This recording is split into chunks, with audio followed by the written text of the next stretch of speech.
Assalomu alaykum. Hurmatli bizni kuzatuvchilar, mana navbatdagi zinamiz ham tayyor bo'ldi. Bu zinamizni materiali yong'oq daraxtidan bo'lgan. Stoykalari, perila, balasina, hattoki stupinkalarigacha yong'oq daraxtidan qilib berganmiz. Полный seli yong'oq daraxtidan bo'lgan, parket bo'lmagan. Ko'rishingiz mumkin. Hattoki takachilarigacha yong'oq daraxtidan qilib berganmiz. Sifatiga bitta baho berib qo'yasizlar.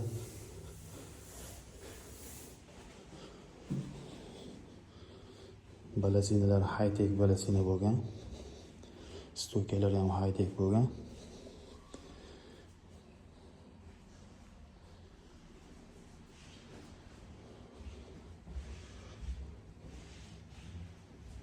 Bu Samarqand shahrida o'rnatib berdik. Hattoki plunkslargacha yong'oq daraxtidan qilib berganmiz. Kimga shunaqa sifatli xizmatlar kerak bo'lsa, murojaat qilaverasizlar.